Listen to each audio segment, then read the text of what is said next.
Isiah Lavender III. C'est exactement le point de départ de notre prochaine intervention. Indeed, je passe à l'anglais. We're very excited to be hosting Isiah Lavender III this year as a culmination of two previous years which have introduced the concept of Afrofuturism through visual arts. I'm thinking of Josephine Jam's performance last year, but also with scholars like Kara Keeling. And so this year we continue this exploration of contemporary speculative fiction. And not many people, I think, are as knowledgeable in Afrofuturism as Isiah Lavender.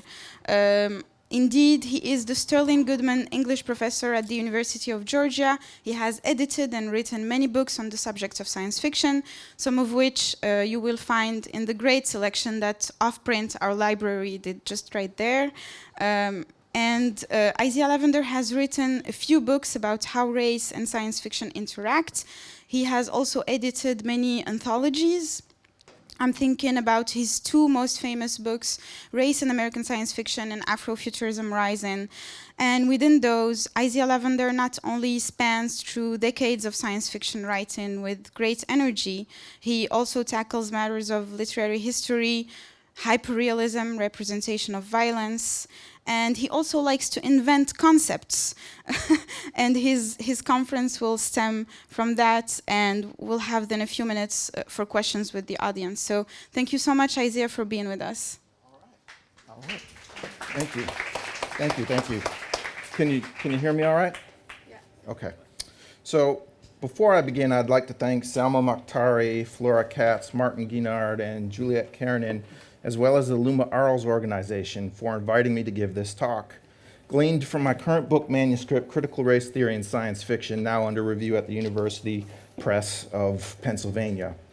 With that said, I am simultaneously humbled and thrilled to share some of my recent work with all of you.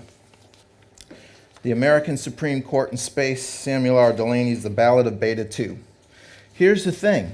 While the noirum does not yet exist in science fiction or Afrofuturist scholarship, it is a critical race theory that enhances the more conventional tools of the social justice discipline in order to bring critical race theory into conversations about literature, media, fandom, and popular culture, as Ebony Elizabeth Thomas suggests. Counter stories or alternative narratives must be foregrounded.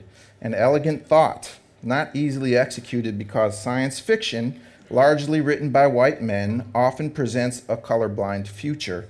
From this viewpoint, knowing SF's cultural history becomes important in understanding how the genre has changed and why it is still changing as BIPOCs imagine their own futures. We must first recognize long-standing master narratives in SF. Black and brown people have no future. This story has been written so often, has been viewed on the silver screen so often, has been multiply repeated so often that some people have come to believe it. Consequently, we must learn to excavate race from the genre's background. This term spotlights the deep-rooted perceptions of race and racism. It brings both the unintentional and deliberate prejudices, stereotypes, and antagonisms to our conscious attention so that we may begin telling counter stories. Critical race theory in SF looks like some kind of executive, judicial, or congressional response from the US government to some kind of science fictional novum, a new thing, invention, or novelty introduced into the fictional world that deliberately functions as a catalyst for the change made in the fictional world, differing from the reader's world. For example, a time travel device. The implications of this new thing provide us with a point of departure to explore the new social circumstances that deviate from what we recognize. Derek Bell's 1992 short story, The Space Traders, represents such a novum to which the American government responds. Aliens from outer space descend from the heavens to the US alone. They offer the federal government nuclear fusion as a clean form of energy, gold to wipe out our national debt, and chemicals to clean up the environment itself. They offer these three things in exchange for every black citizen. The US government responds in kind with the fastest amendment to the Constitution ever passed by Congress and ratified by all 50 states to meet the demands of the space traders, thus sending millions of black Americans to an unknown fate. Bell created this story more than 30 years ago to illustrate not only the privilege of whiteness with this alien contact novum, but also the guilt surrounding the slave trade and the racism inherent in our government institutions, which unduly advantage whites in every stage of life. Not only do I use CRT to examine themes of segregation, prejudice, and racial violence in SF, I also introduce a new SF-derived theoretical term with which to consider critical race theory. I find that a second novum often occurs in SF narratives that relate to race and ethnicity. This black double novum construction represents our ironic departure point between known and unknown. Ironic because we already know how racism functions in both worlds, real and science fictional. Therefore, I identify and designate this second novum as the noirum. The second new thing occurring in an SF story prominently, if not exclusively, related to ethno-racial concerns. The noirum is a play on words, combining the French for black with Darko-Suvin's science fictional novum. Another important valence of meaning relates to the perception of criminality, corruption, and the pursuit of justice, popularized in noir fiction without being noir fiction. The novum and noirum go hand in hand in unlocking science fictional worlds for critical race theory interpretation. In this regard, the noirum helps you see the racism prevalent within the SF world generated by the novum. Returning to Bell's story quickly, the aliens in The Space Traders represent the first novum, while the constitutional amendment to send blacks into space with these aliens is the second, the noirum. Anyway, I believe this brief reading of The Space Traders represents the effective power of the noirum. I believe the creation of this new word, a word free of Mark Derry's influence on how race is interpreted in SF, might encourage thinking by others on race beyond Afrofuturism, something that both motivates and excites me. That is not to say Afrofuturism is not an important intervention in SF criticism. It absolutely is. Rather, that there is more than just the black-white binary to consider. Yet the study of race and racism in SF involves more than just Afrofuturism, and that is where the noirum comes into play, as it breaks down the Du Boisian color line, refracts its many hues, and manifests hope for change for many raced human beings in the tomorrows of science fiction. I am locating racial contexts, social categorizations, and cultural patterns in U.S. speculative fictions with critical race theory to cite the unanticipated things the genre might have to say about race at the crossroads of imaginary laws and how we partake in this imagining. In other words, that went a little too fast. The noirum provides a deeply knowing view of the social and political conditions of our distorted real world resulting from the hypothetical legal variant, whether it is make-believe amendment, imaginal federal court ruling, fictitious executive order, or something else entirely. The noirum does, in fact, point to new directions for serious appraisals of race and racism between yesterday, today, and tomorrow. Impossibility, Samuel R. Delany.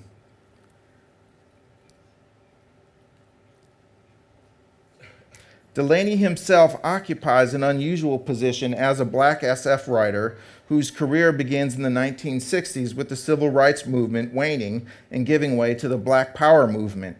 Unusual because there seemed to be no one else like him, and he belongs to the science fiction community as opposed to the African American literary scene, where John A. Williams, Sam Greenlee, and William Melvin Kelly wrote social thrillers tinged by science fictional elements and black unrest. Yet black critics such as Delany Davis and Greg Tate find fault with Delany's apparent lack of thought for depicting future blacks in his writing. Davis believes that Delany's characters are black in fact, if not so much culturally. It's almost as if she accuses Delany of being a sellout. Tate comes closer to this accusation in declaring, "I've always found Delany's racially diffused futures problematic because they seem to deny the possibility that the affirmative aspects of Black American culture and experience could survive assimilation." Read between the lines here. Delany's identity politics are not black enough for them. But the only thing apparent to me in such condemnation is that Davis and Tate do not read deeply enough of Delany's work. I mean, who are these people to question one's sense of blackness? As if Delany hasn't faced rejection by the white gatekeepers of science fiction publishing. Of course he did. And Delany gives a powerful account of it in his classic essay, Racism in Science Fiction, in detailing how the famous SF editor, John W. Campbell Jr. of Analog magazine, rejected Nova for serialization because Campbell didn't feel his readership would be able to relate to a black main character. While writers like Philip K. Dick and Robert A. Heinlein can candidly write about race relations in The Crack in Space and Farnham's Freehold, respectively, Delany does not yet have such freedom in the science fiction field. Please understand, Delany would not have had a career without using the literal metaphors of science fiction to talk about race and racism in ways that were not easily comprehended by his 1960s audience. Delany engages in a significant distortion of the present that sets up a rich and complex dialogue for those with eyes to see the reality of it, because science fiction is in dialogue with the present at which it is written. Race seeps into all of his SF. Again, I mean, who are these people to question one's sense of blackness, let alone Delany's? Critics across color lines seemingly feel it's proper to question Delany's multifarious identity, to which Delany responds, "My experiences as a black American run all through my work. But why do you assume its traces will be such stereotypes?" Exactly, just so, right on. Irrespective of racial background, people assume that SF as a perceived lesser kind of cultural product is simple in its decoding, like alien stand-ins for black people. And they are wrong. They are even more wrong when they assume all black authored SF must be Afrofuturism. It's not. And these same people are most wrong in thinking we cannot learn to think and imagine our way out of our current racial constructs through conjured worlds, inclusive futures, and fascinating stories that create counter-narratives to prejudices, stereotypes, and white supremacy.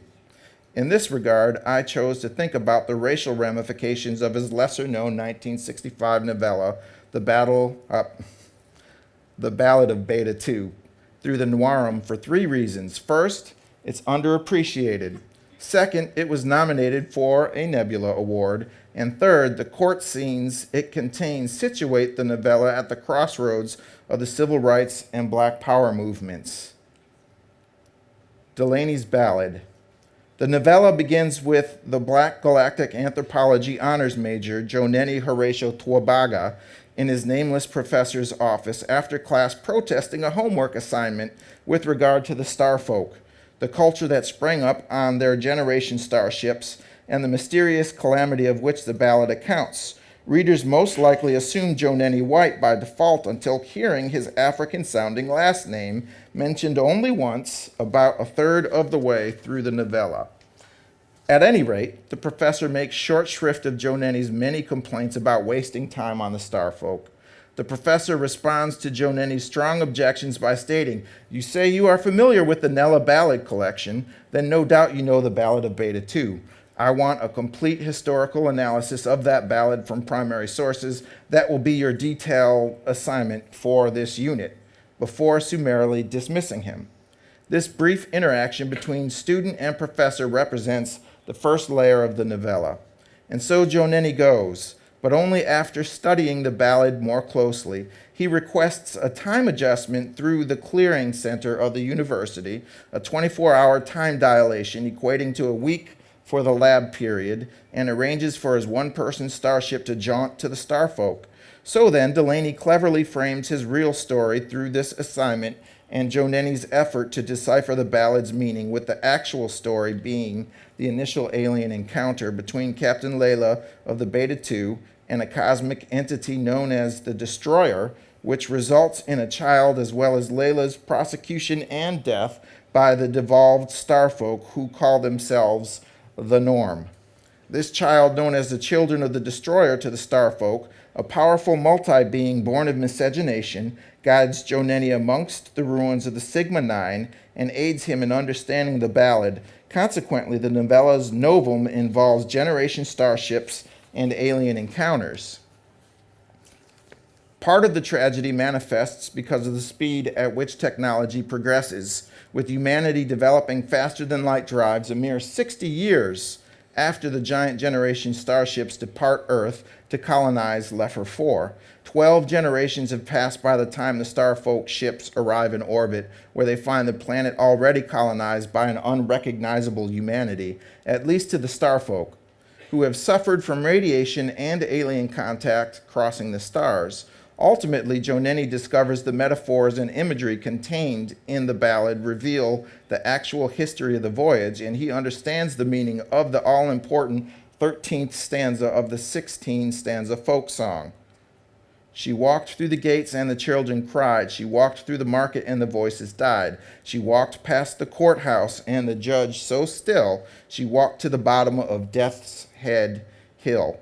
Joneni has worked this part of the ballad out before even leaving on the trip because of his training in galactic anthropology.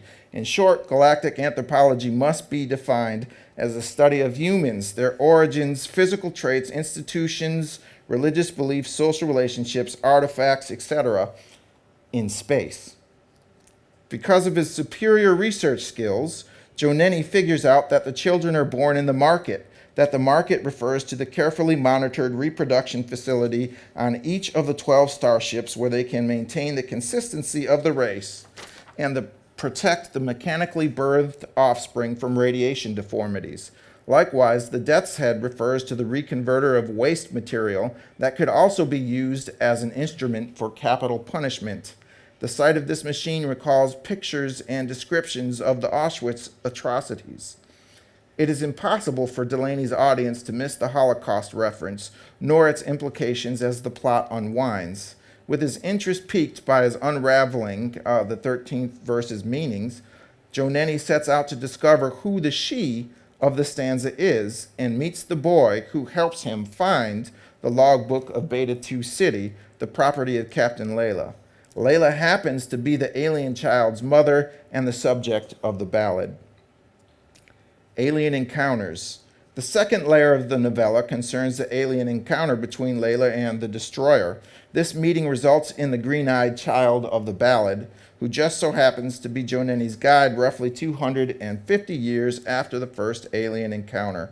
The first encounter represents a social noirum, where authors break accepted communal laws such as race mixing to tell their stories. This forbidden love affair represents Delany's first noirum. Put another way, SF organizes itself around the novum, this new, often techno-scientific thing that makes the story world different from our own. In this case, generation starships that lead to the alien encounter. The novum provokes a culturally specific social, moral, ethical problem, such as the idea of interracial love to be explored, if not resolved. It is this secondary issue linked to race, especially black issues, that reveal the noirum. While the dire situation amongst the space fleet's divided citizens continue to develop in the background, a mysterious entity begins destroying ships, Delta 6 and Epsilon 7, before it's stopped in the middle of crushing Sigma 9 by the plucky Captain Layla, who defies a judge to travel to Sigma 9. Layla simply shouts, "Stop that!" to the giant man-shaped telepathic being, and it listens to her in its loneliness. It merely sought to communicate with the ships to end its solitude, but the other minds are not big enough. Layla saves the starfolk despite their small minds, their bigotry, their intolerance for difference. The destroyer falls in love, promises Layla descendants who will be able to live amongst the stars, and impregnates the willing captain. This moment of passion represents the social noirum event in a few ways.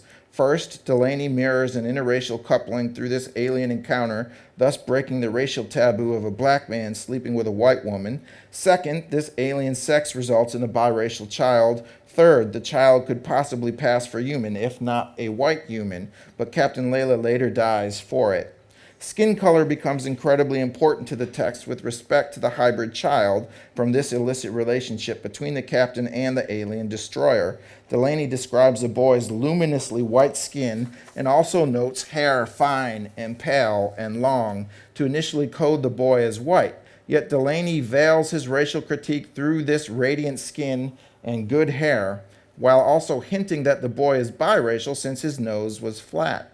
Likewise, the azure-skinned youngsters, all different versions of the boy, are clearly not white, nor human for that matter. So what is Delany saying here on this point?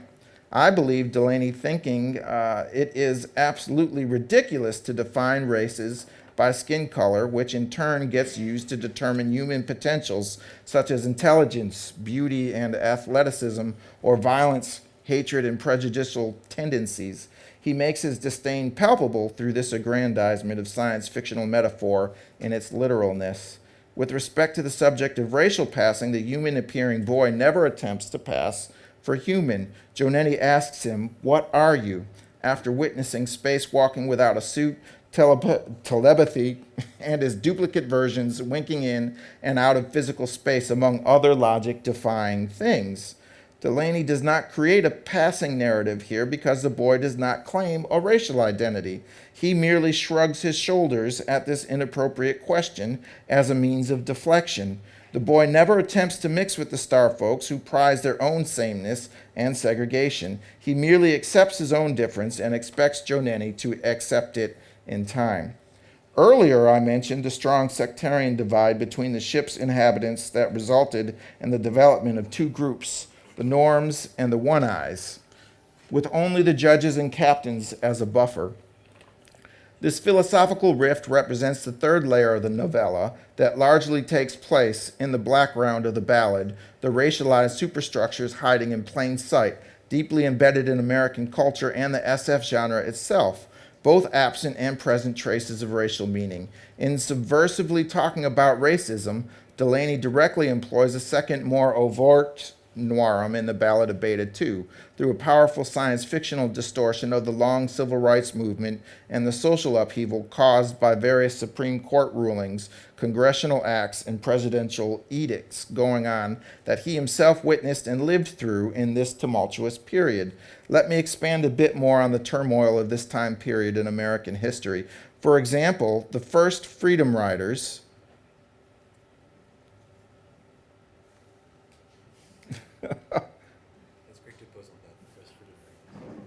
let me press and hold a little bit longer. There we go. A mixed group of white and black civil rights activists, both men and women, including future Congressman John Lewis and his good trouble self, left from Washington, D.C. on a Greyhound bus attempting to penetrate the Deep South on May 4th, 1961 in the effort to end segregated bus terminals, but failed to complete the journey to New Orleans because of mounting white mob violence the further their bus went, having to abandon the journey in Alabama. A couple years later, Martin Luther King Jr. delivers his most celebrated speech, "I Have a Dream," from the Lincoln Memorial to more than 250,000 people on August 28, 1963, that culminates in an integrated march on Washington for jobs and freedom, which demanded civil rights from voting to education to ending segregation and establishing fair wages. Despite the hope generated by his iconic speech, racial hate persists and 4 little black girls get murdered on a Sunday morning in the 16th Street church bombing on September 5th, 1963, blown up in a white terrorist attack. Shortly after President Kennedy is assassinated in Dallas by Lee Harvey Oswald on November 22nd, 1963. In the buildup to the passage of the Civil Rights Act of 1964, pushed through by President Lyndon B. Johnson, outlawing discrimination based on race, color, religion, sex, and national origin, which became law on July 2nd, 1964. Tumultuous indeed.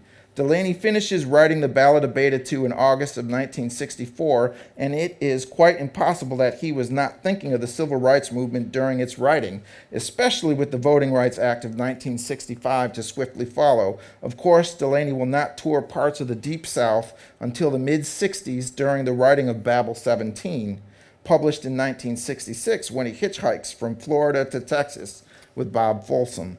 He most definitely experiences the vitriol of racism before, during, and after this trip. That's beyond question.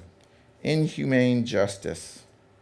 All of these events and more besides permeate the text's background as Joneni listens to a variety of recordings on board the Generation ship at the boy's behest. He hears a series of court cases governed by the judicial proclamation, "Our ancestors charged us with bringing human beings to the stars, and no deviation will be tolerated."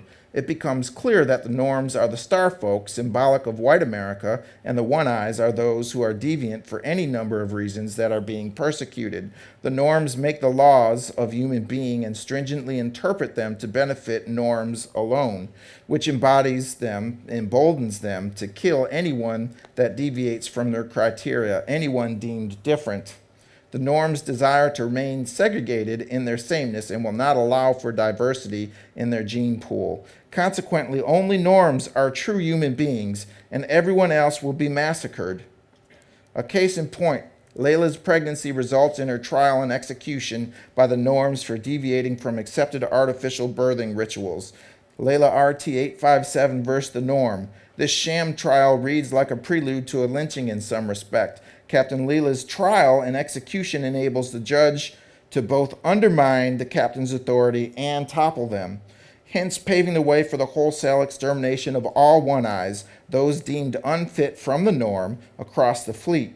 The one-eyes escape into the weightless core of their ships for a little while, but they are captured and destroyed. Once it is deciphered, Joneni marvels at how clearly the ballad expresses the story of Layla's attempt to save her people. While the ballad may be about Layla, her love affair, her trial, her death, and the birth of her child, other and even more egregious instances of persecution exist in the random recordings Joneni examines. Delany provides a list of criminal prosecutions that Joneni listened to apart from Layla's. As Joneni searches an index that he finds on board the Sigma 9, he comes across many more cases, but none of these hearings stand out aside from the increasing frequency of one-eyed trials indicative of an active pogrom. In the last trial, 2338 T87 One-Eyed Jack versus the norm, the Sigma 9's Captain Alva beseeches the judge to demonstrate leniency to Jack as an important part of the ship's navigation staff and to release him into the captain's custody. We learn that this request is made on behalf of all the captains across the fleet, and it is an important one because the judges are the spiritual heads of each ship, responsible for moral cleanliness, representative of the norm. The judge refuses the appeal, and the case against One-Eyed Jack, a physical and mental deviant of the first magnitude, goes forward. In his own defense, Jackson states how he was born with a full set of brains that he used to study information about Earth and our goals without the approval of the norm, and how he also joined a group of like-minded individuals in this pursuit. He's just a regular guy. However, the judge trots out the medical examiner, Dr. Lang, who informs One-Eyed Jackson, OE 5611, of his differences from the norm for his ship, height, weight, and differences in length of limbs, and that Jackson is also a chronic nail-biter and has been so since early childhood, which is quite far away from the norm, a condition that exists in less than 0.08% of the population. Dr. Lang really gets down to the nitty-gritty when talking of Jackson's glandular secretions, submetabolic functions, and tropal differentiations, and ultimately recommends his death. A few pages later, Joneni learns that One-Eyed Jackson was still executed by the norm when he comes across Captain Hank Brandt's log. Identity politics and the distortion of civil rights and court cases floating around in the background of the ballad prove to create an intense noirum for our 21st century sensibilities, with a right-wing, ultra-conservative, religious-leaning Supreme Court that has struck down affirmative action after jettisoning abortion rights. His imaginary court upholds racial politics as the norms castigate differences and radiate a white fear of difference as evinced by the people who deviate from the norm in the text with respect to height, weight, finger length, etc. Delany offers clear racial commentary on the events going on around him in the 1960s through the novella. Despite the restrictions he faced from the white literary establishment, editors and publishers like Campbell. Essentially, the norm practices a deadly form of colorblindness, and that they don't recognize diversity of any sort. They are entirely intolerant. Delany himself states, the realities of race, if that is the proper term for what I take to be in all of its manifestations, a system of political oppression grounded on a biological fantasy, also come up now and again, as they must in the discussion of any black man or woman carried out extensively enough in this or such a nation. Race may be a socially fabricated construct, yet racism has definitive material power. This fabricated racial reality of political oppression is why the noirum exists in the first place, to expose the system and dismantle it with powerful counter-narratives. Delany sees the end result of the Star Folks pogrom, where their descendants have devolved into degenerate morons early in the novella. Delany's anthropological investigation, composed of traces, clues, signs, documents, recordings, observations, and alien encounters, signal an alternate understanding of the future of white supremacy, and that it dead ends, but not without harming others as found in the past. Signs of the racial past reflect on the future, and that's what Delany shows us, the possibility of a future where race doesn't matter in the same way to Joneni Horatio Twabaga's world. Perhaps Delany provides a trace of the future through his defamiliarized past.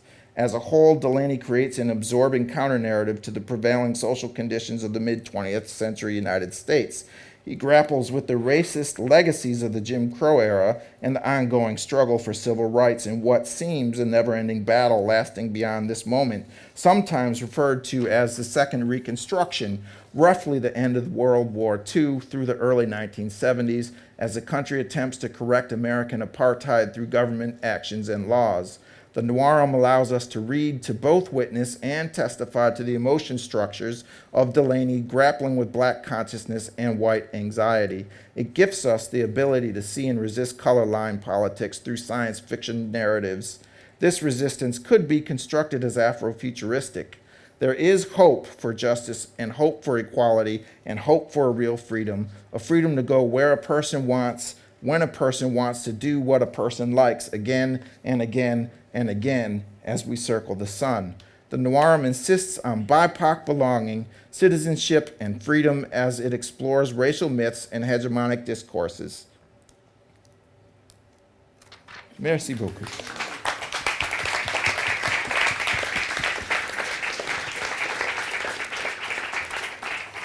Thank you very much, Isiah, for that very intense critical reading of Delany. I think it also circles down to what we were talking about yesterday with Samuel Delany and just the presentation right before with Jane Dark. And maybe a first question before before I pass the mic is that thing you were mentioning in the end about the counter narratives, yes, and the fact that the noirum allows us to kind of like see the structure behind what is like a racist society with a very heavy history, and which is exactly what you've shown in regards to Delany's work. And I was wondering, from that point, where do you think that science fiction can be most effective? In which contexts? And this is maybe related to our conversation yesterday, where we were talking about how science fiction is getting less esoteric, less marginal, and more effectively useful in other realms of critical thought or even human sciences. So how do you see that unfolding, also in relationship to the work you're doing with Grace Dillon, for example? Okay. Well, I think science fiction is a beautiful genre because it shows us the good of humanity, and it shows us the evil of humanity and all the gray spaces and in-between spaces that exist. And that's where we can find common ground in interrogating racial prejudice as one kind of binary between black and white people, at least in the United States, right? Critical race theory is a US-specific theory that derives from law, okay? But it can also be applied to different racial binaries, like just to use color line politics, yellow and white, red and white, any color combination that you can think of that reflect different races and ethnicities in the country. And that's where my work with Grace Dillon is coming into play as we kick around another new term, not my coinage this time, right, but the idea of co-futurisms, where you see people of color writing themselves into the future, right? And we say co-futurisms as opposed to alternative futurisms, because you have to ask, well, alternative to what? What has been written? What's the tradition of science fiction that people best know, which is white authored science fiction going back to, we'll just go late 19th century and say Jules Verne, and H.G. Wells, and that's what people know, these scientific romances that impact the entire science fiction tradition in film and literature moving forward, okay? And so we became very vested in the idea that black, brown, yellow peoples, red peoples of the world are writing themselves into the future, and be damned what other people think. And so they're claiming this co-future and make it plural, co-futures, as we're seeing different people groups from around the world doing this, which relates to our recent collection that came out on October 30th, 59 essay collection, 65 different authors from around the globe that invested in this idea of co-futurisms. And the book is divided by Afro-futurisms, indigenous futurisms, Latinx futurisms, and Asian futurisms, or Sino-futurisms, some would say. So just looking at it that way, and we have a good mix of LGBTQ plus authors in there as well, because we wanted to provide a full representation of what difference looks like in terms of science fiction, and saying, well, it's really not different, it's normal from a co-future outlook. So question. I did not understood exactly what was noirum and novum. For me, it was not clear. If you could repeat the definition, as it would be very clear. I can read it again more slowly, right? That's why I had it on the board, right? Because you started already to talk about it before giving the definition, and I was a bit lost about that. Thank you very much. Fair enough. Okay.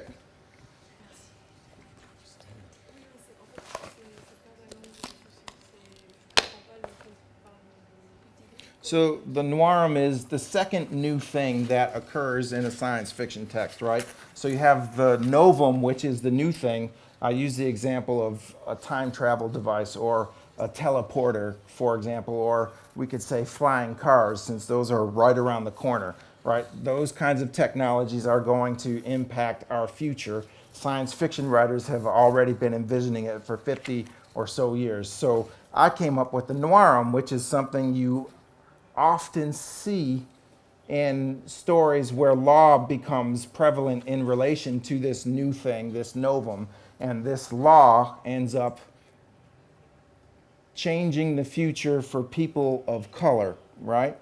In ways that we cannot anticipate.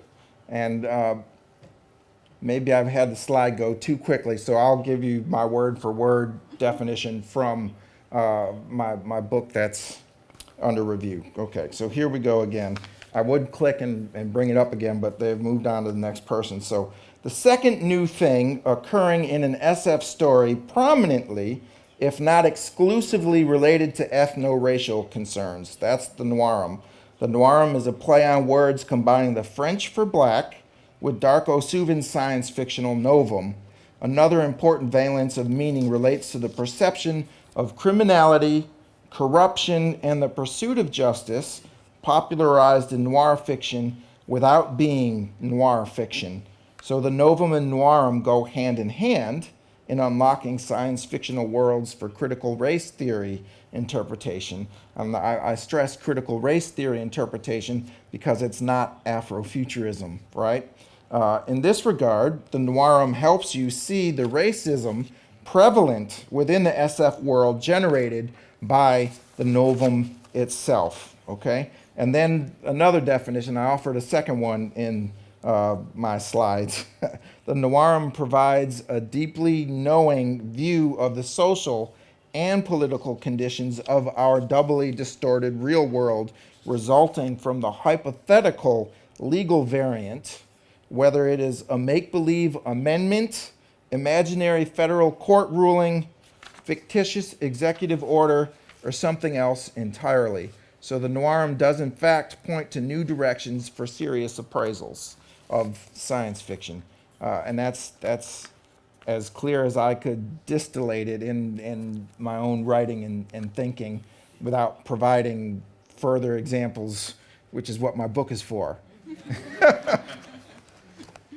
Thank you, Isaiah. All right. Do we have any questions from the audience? Ah, Gaëlle. Hello, thank you. Why do you use noir and not black? I was looking for a sexy term, to be quite honest. And like Afrofuturism itself, right? A lot of black authors, scholars, creators have issues with it when they learn that the inventor of it is a white man, right?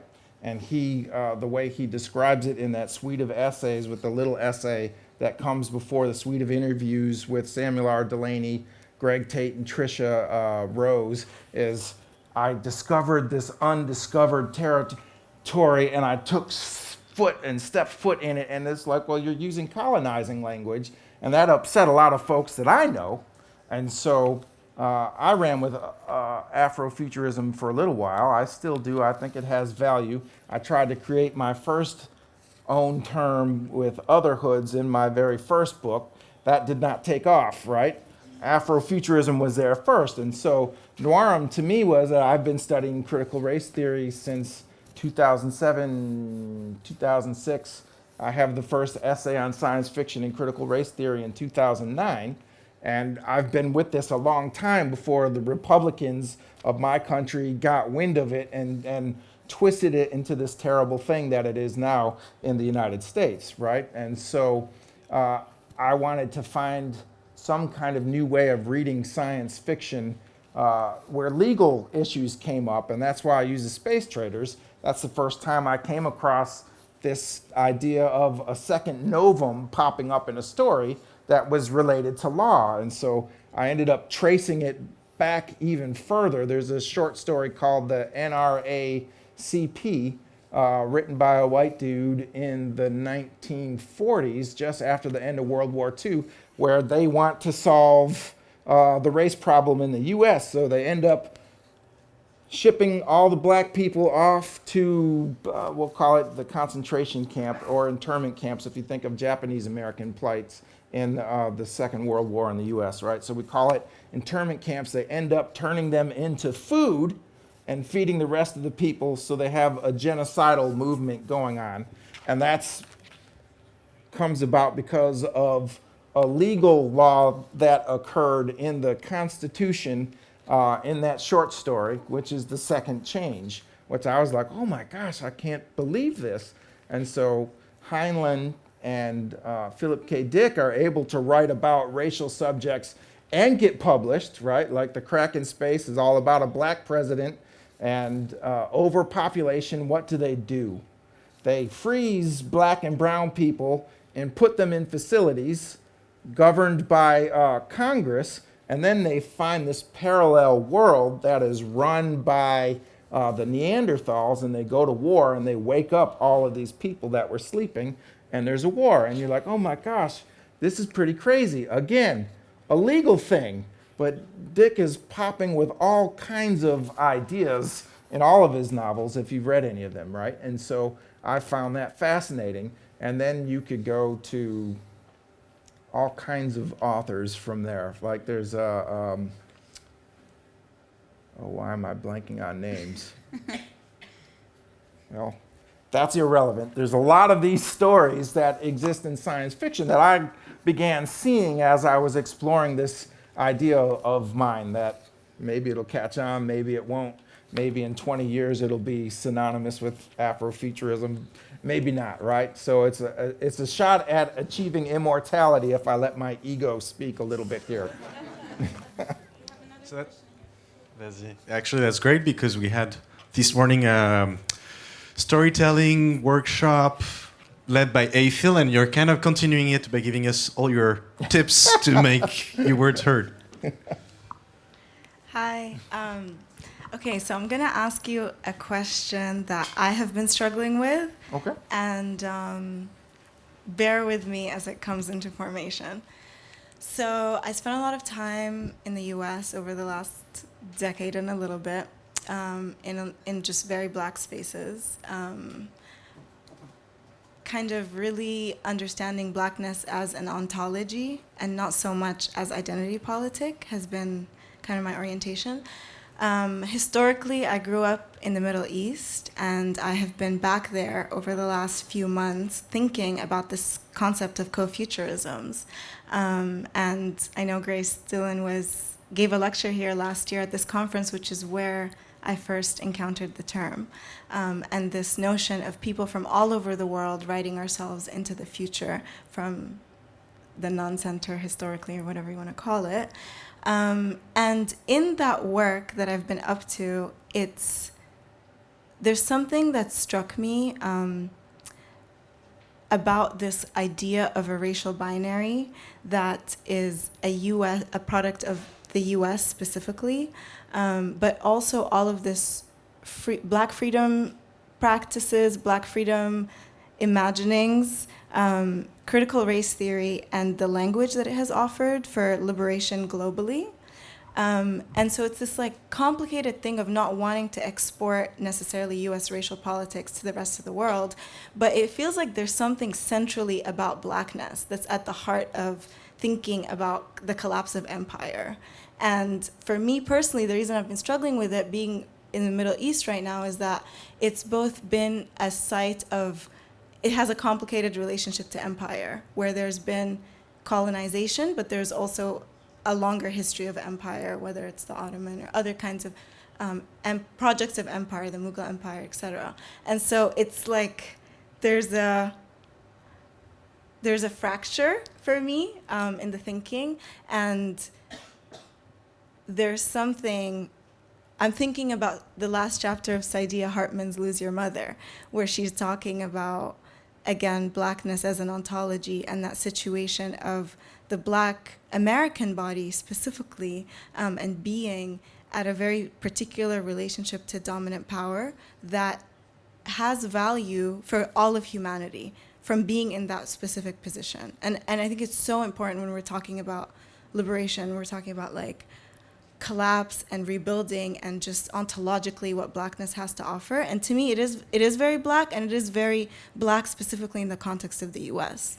And I say this as also an African woman, so many complicated things, but I wonder in your work with co-futurism specifically, which is asking people from all over to think about these notions and imagine ourselves into the future, in reading the stories that have come back from that, I haven't had the chance to read the book yet, just how this idea of race and blackness as it's produced by the history of the US functions globally, in your opinion and view. Well, that's a lot, right? Like, I think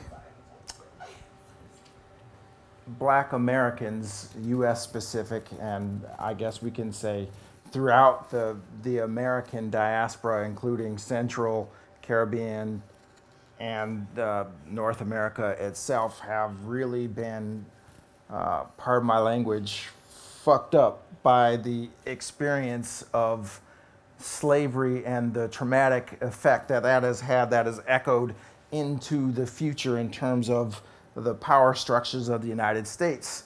White people do not like to share power in the United States. You can see that directly in,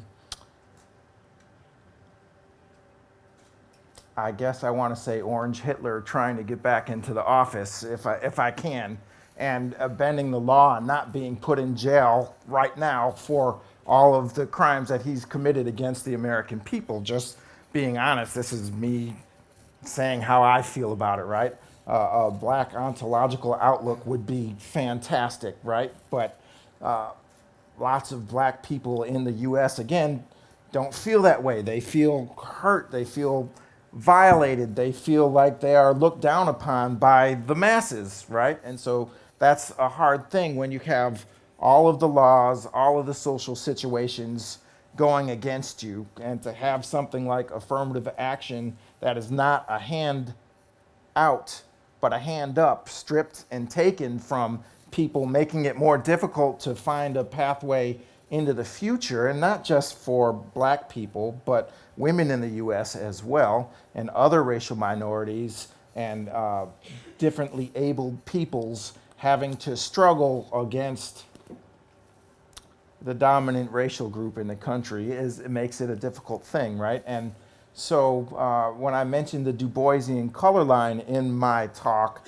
I was referring to W.E.B. Du Bois, the first black Harvard PhD who wrote The Souls of Black Folk, who identified, to directly quote, the problem of the 20th century is the problem of the color line.